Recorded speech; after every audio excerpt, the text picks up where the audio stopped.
আর police বলছে madam বলে দিয়েছেন দাঙ্গা হতে দাও, দাঙ্গা বন্ধ করার দরকার নেই, কারণ দাঙ্গা থেকে নজর ফিরলে মানুষ কাজ চাইবে, আর কাজ তো দিতে পারছি না, তাহলে হিন্দু মুসলমানকে কাটুক আর মুসলমান হিন্দুকে কাটুক। আমরা এই ইস্যুর বিরুদ্ধে কাজের ইস্যুতে 7টা দিন বেশ কয়েকটা দিন ধরে যে আমাদের শিডিউল চলছিল, আজকে তার থেকে একটু তাড়াতাড়ি শেষ হবে, কি তাই তো? পদযাত্রীরা আমাদের আজ একটু কম, এটা যেমন একটা আমাদের কাছে একটু খুশির, আজ একটু তাড়াতাড়ি আমাদের পদযাত্রা শেষ হলো। এমনি আর সারাদিন গোটা রাস্তায় খুব খুশি গরু দেখেছি আমাদের পদযাত্রীরা গরুদের ছবিও তুলেছে। সভাপতিটা একটা গরুর চেহারা দেখে তো সে একদম লাট্টু হয়ে গেছে, ছবি তুলে বলছে দেখেছো চেহারা খানা, কিন্তু কেউ বুঝতে পারছে না যে গরুগুলো তো খুশি হয়ে রাস্তায় কেন হাঁটছে, কারণ গরু চোর অনুব্রতটা এখন তিহার জেলে শুয়ে আছে, আর গরুগুলো সব একটু সাবধানে আছে, ভালো আছে। এটা পশ্চিমবঙ্গের মানুষ ভালো থাকবে যদি এই চোর লুটেরা দাঙ্গা বাজরা পশ্চিমবঙ্গের মাটিতে না থাকে। কি করে থাকবে? কে হাঁটাবে? হাঁটাতে হবে সংগ্রামী মানুষদেরকে। মাইক ঠিক হবে না, গলায় জোর নাই। ফলে সংগ্রামী মানুষেরা এক জায়গায় আসতে হবে। কিসের ভিত্তিতে আসবে? দাবির ভিত্তিতে। কি দাবি? না ভাইপোকে কয়লা চুরির কেস থেকে হাঁটিয়ে দেবে। এই দাবিতে কতজন যাবে? যাদের ভাইপোরা কয়লা চুরি করে ততজন যাবে, এর বেশি তো কেউ যাবে না। তাহলে এই ঘড়ি মোড়ে যারা উপস্থিত আছেন তার কার কার ভাইপো কয়লা চুরির সাথে যুক্ত আছে? भारत सरकार संपत्ति कोई अगर चोरी कर ले रहा है और भारत सरकार चुपचाप बैठा है, क्यों? नाचो ममता बनर्जी बंदर नाच, जितना देर हम डुगडुगी बजाएंगे उतना देर नाचोगी, যখন আমি ডুগডুগি বন্ধ করে দেব তোমাকে তোমার নাচ বন্ধ করে দিতে হবে। আমার আপনার কি?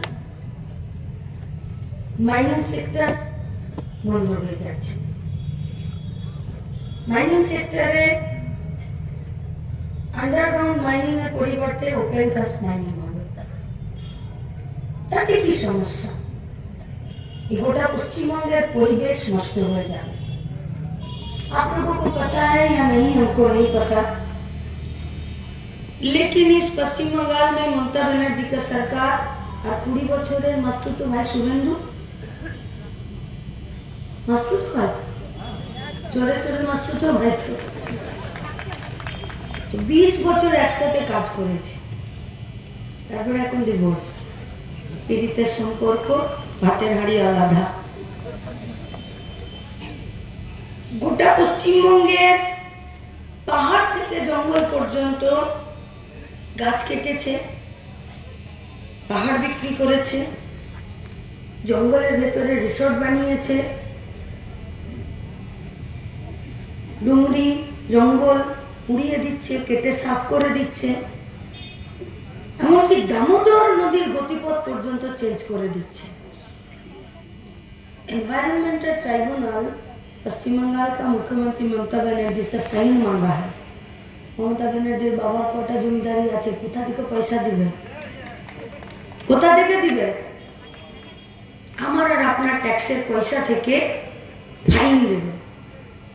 তাহলে তুমি আগেও কাটলে পরিবেশ নষ্ট করে, মাঝেও কাটলে তোমার নেতারা মাফিয়াগিরি করলো, আর তুমি পিছনেও কাটবে আমার ট্যাক্সের পয়সা দিয়ে, এনভায়রনমেন্টাল ট্রাইব্যুনালকে পয়সা দিয়ে। লড়বেন না? আসবেন না রাস্তায়? কেন লড়তে চাইছি? আজানের ব্যাপার নেই তো এখানে? কেন লড়ছি আমরা? 60 দিন কেন হাঁটছি? মিডিয়া এখন আমাদেরকে বলছে আপনি কি নবজোয়ার দেখে অনুপ্রাণিত হয়ে এখানে আপনি ইনসাফ যাত্রা করছেন? আরে ও তো ভোট লুটের মহড়া ছিল, এ তো মানুষের জনগণের জেতার মহড়া চলছে।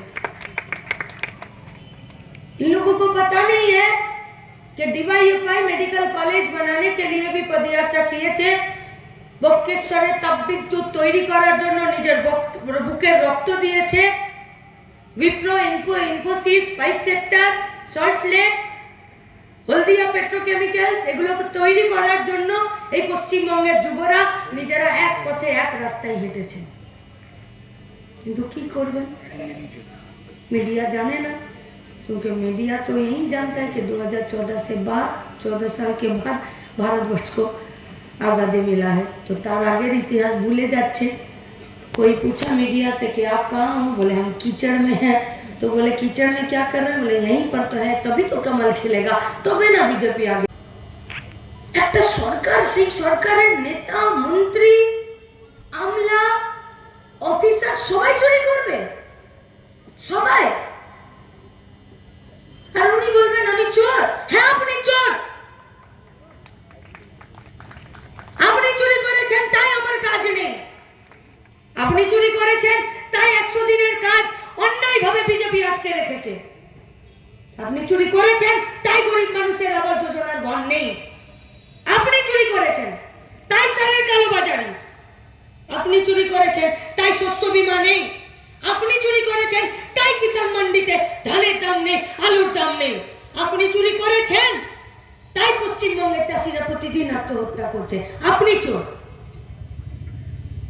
সময় এসেছে এ কথা আমাদের সবাই মিলে একসাথে চিৎকার করে চেঁচিয়ে বলার। কেন ভয় পাবেন, কেন? আরে জ্যোতিপ্রিয় নিজে খাদ্যমন্ত্রী, সেও এখন জেলে লাল ভাত খাচ্ছে, আপনি কেন ভয় পেতে যাবেন? অনুব্রত সেও তিহার জেলে কম্বল পেতে শুয়ে আছে, কেন ভয় পাবেন? পার্থ আবার একা নেই, বান্ধবী সমেত জেলে আছে, কেন ভয় পাবেন? বিনা জিমে গিয়ে এদেরকে স্লিম করাতে হবে, তার জন্য তৈরি হন। পাবলিকের মার কিন্তু একটা রাস্তায় পড়বেন, ওদের উপর বিস্ফোরা, শ্রমকোট বিল, শ্রমিক। আমরা বলছি সব শ্রমিকের শ্রমকে সুরক্ষা দিতে হবে।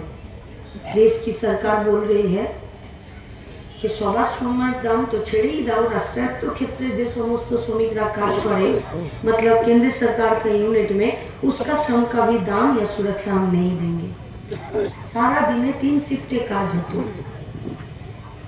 8 ঘন্টা 8 ঘন্টা 8 ঘন্টা, গোটা দুনিয়া লড়েছিল 8 ঘন্টা কাজের দাবিতে। শুধু সিপিএম এর ঝান্ডা, লাল ঝান্ডা নয়, গোটা দুনিয়ার মেহনতি মানুষের বুকের রক্ত দিয়ে লাল ঝান্ডা তারা দাবি আদায় করেছিল 8 ঘন্টার কাজের অধিকার। लेकिन उसको क्या पता, वो तो चाय बेचते बेचते रेल स्टेशन और बैंक भी बेच रहा है, और बैंक वाले बैंक के बाहर अब चाय बेचेंगे। দাঁড়াতে হবে এদের বিরুদ্ধে। যদি 3 শিফটে কাজ করতো তাহলে সোজা হিসাব সারা দিনে 3 জন কাজ করতো। যদি 12 ঘন্টার শিফটে 2টো শিফটে কাজ হয় তাহলে একজনের কাজ চলে যাবে, মানে 100 জনের মধ্যে 33 জনের কাজ থাকবে না। साल में 2 करोड़ बेरोजगारों का नौकरी के दावा और वायदे करके जो सरकार संविधाনের শপথ করে পার্লামেন্টে এসেছিল, সেই সরকারটা আইন তো তৈরি করে দিয়ে সংখ্যাগরিষ্ঠতার অহংকারে আজকে যারা কাজ করছেন তাদের হাত থেকে কাজ ছাড়িয়ে দিচ্ছেন। আচ্ছা, শুধু রেল, বিএসএনএল, এলআইসি, ব্যাংক, বিমাতে যারা কাজ করছে শুধু তাদের অবস্থা খারাপ হবে না তো? হসপিটালে যারা ডাক্তার নার্স আছে তাদের অবস্থা খারাপ হবে, যারা প্রাইভেট ফার্মে কাজ করেন তাদের অবস্থা খারাপ হবে।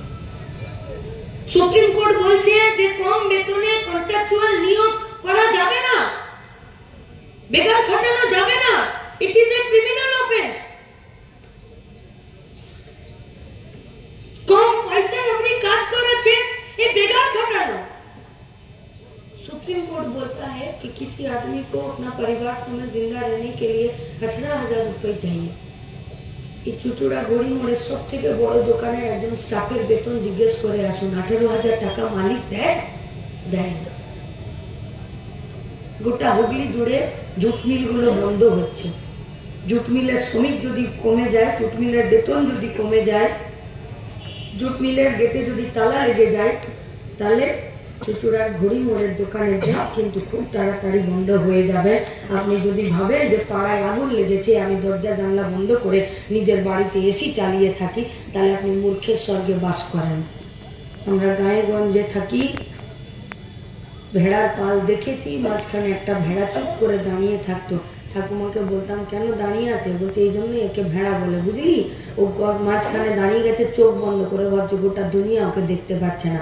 আসলে ও দুনিয়াকে দেখতে পাচ্ছে না। তাই আপনাদের কাছে, ছোট দোকানদার ব্যবসায়ী, আপনাদের কাছে আমাদের আবেদন, যদি জুট মিল না বাঁচে আপনি বাঁচবেন না, যদি হিন্দুস্তান মোটরস না বাঁচে আপনি বাঁচবেন না, যদি এই গোটা হুগলির জুড়ে যে ছোট কারখানাগুলো ছিল সেগুলো যদি না বাঁচে আপনি বাঁচতে পারেন না, বাঁচবেন না। কি হতো সিঙ্গুরে? সরষের বীজ ছড়িয়ে ধান হতো না, এটুকু গ্যারান্টি দিতে পারি। কিন্তু একটা কারখানা হতো, যে কারখানাতে গাড়ি বেরোতো। কে জানে না যে একটা গাড়ি তৈরি করতে গেলে তার বিভিন্ন পার্টস আলাদা আলাদা করে তৈরি করতে হয়। আচ্ছা ছেড়ে দিন, গুজরাটে তো আছে, খোঁজ নিন না। 1100 একরের মধ্যে 740 একরের একটু বেশি জমিতে ওরা টাটাতে ন্যানো কারখানার গাড়িটার ব্যবস্থা করে দিল। এখন ন্যানো গাড়ি বেরোনো বন্ধ আছে, কিন্তু সেখানে টাটা টিগর থেকে শুরু করে অন্যান্য বড় গাড়িগুলো ওই কারখানা থেকেই বেরোচ্ছে। আর সেখানে 4500 শ্রমিক কাজ করছে। আর সেই কারখানাটাকে, গাড়ির কারখানা, বিভিন্ন পার্টস তৈরি করার জন্য বাইরের আরো 350 একরে 30টা কারখানা হয়েছে, যেগুলোতে 3500 শ্রমিক কাজ করছে। ওখান থেকে যে বিমানবন্দরটা, সেই বিমানবন্দরটা দূরত্ব 70 কিলোমিটার, আর আমাদের হুগলির সিঙ্গুর কারখানা থেকে আমাদের বিমানবন্দরটা দূরত্ব 35 কিলোমিটার। উনি বলেছেন লাল ঝান্ডা এবং বামপন্থীদের নাক মলে দিবেন, নিজের নাক কেটে পরের যাত্রা ভঙ্গের এমন নিদর্শন গোটা পশ্চিমবঙ্গে কোথাও দেখতে পাওয়া যায়। আসলে উনি লাশ ফেলে দিয়েছিলেন কারখানায়। শালবনী, জিন্দালদের কারখানা, ভূষণদের কারখানা, স্পঞ্জ আয়রনের কারখানা, সিঙ্গুরের টাটাদের ন্যানো কারখানা। টাটা করুক, বাটা করুক, যে করবে করুক, কাজ তো পেতাম। আপনি তো কন্ট্রাকচুয়াল লেবার নিয়োগ করেছেন। এত জমি অধিগৃহীত হয়ে পড়ে আছে, একটা জমিতে আপনি কারখানা বানাতে পারেননি, কারণ আপনি প্রথম দিন এসে লাশ ফেলে দিয়েছেন। সে লাশ এখন পচে গেছে, দুর্গন্ধ বেরোচ্ছিল। দুর্গন্ধ বেরোতে বেরোতে সেই লাশটা পচে এখন গোবর হয়ে গেছে। আর जब कीचड़ हुआ है तब उसमें अब कमल खिल रहा है। আর যত পদ্ম ফুল খিলছে তত তেলেনি পাড়াতে, তত হুগলির বিভিন্ন জায়গাতে সাম্প্রদায়িক দাঙ্গা হচ্ছে। আর পুলিশ বলছে, ম্যাডাম বলে দিয়েছেন দাঙ্গা হতে দাও, দাঙ্গা বন্ধ করার দরকার নেই, কারণ দাঙ্গা থেকে নজর ফিরলে মানুষ কাজ চাইবে, আর কাজ তো দিতে পারছি না, তাহলে হিন্দু মুসলমানকে কাটুক আর মুসলমান হিন্দুকে কাটুক। আমরা এই ইস্যুর বিরুদ্ধে কাজের ইস্যুতে 7টা দিন হাঁটছি, আর আপনাদেরকে আমরা পাশে পেতে চাইছি। क्यों? क्योंकि जब पेट भूखा होता है तब शरीर में बीमारी आता है, और बीमारी में जब दवाई महंगा होता है तब गरीब आदमी ताबिज कबजे बेशी विश्वास करे। আর তাবিজ কবজে মানুষ যখন বেশি বিশ্বাস করে তখন মানুষ অন্ধভক্ত হয়, আর মানুষ তখন অন্ধবিশ্বাসী কুসংস্কারের জন্য হয়ে গিয়ে মানুষ তখন পিছনের কানা গলিতে অন্ধকারে ঢুকতে চায়। আমরা তার বিরুদ্ধে আলোর দিকে যেতে চাইছি। কানাইলাল দত্তের জেলা, আলোর জেলা, রাসবিহারী বসুর জেলা, আমাদের মাস্টারমশাই সুদর্শন স্যারের জেলা। বেঈমানদের বিরুদ্ধে চিরকাল লড়েছে, ব্রিটিশ বিরোধী আন্দোলন, তার জেলা। এখানে কানাইলাল দত্তরা চিরকাল নরেন গোসাইদেরকে জেলের ভেতরে পিস্তল দিয়ে মেরে দেয়, আর বিচারকের এজলাসে যখন আদালতে জিজ্ঞেস করে कि पिस्तौल आपको कहाँ से मिला, তখন কানাইলাল দত্তরা কলার উঁচু করে বলে যে ক্ষুদিরামের স্পিরিট আমাদেরকে পিস্তল সাপ্লাই করেছে। আজ আমরা আপনাদের সামনে বলতে চাইছি, এই মাটি আমাদেরকে লড়াই শিখিয়েছে, এই গোটা পশ্চিমবঙ্গের মাটি আমাদেরকে লড়াই শিখিয়েছে, এই ঝান্ডা আমাদেরকে লড়াই শিখিয়েছে, মহিদুল, আনিস, সুদীপ্ত, সৈফুদ্দিন, বিদ্যুৎ আমাদেরকে লড়াই শিখিয়েছে। সেই স্পিরিট নিয়ে আমরা যাব ব্রিগেডের মাঠে। সিদ্ধান্ত আপনারা নিন, আলোর দিকে যেতে চান না অন্ধকারের দিকে? যদি আলোর দিকে যেতে চান, দেখা হবে 7 জানুয়ারি ব্রিগেডের মাঠে।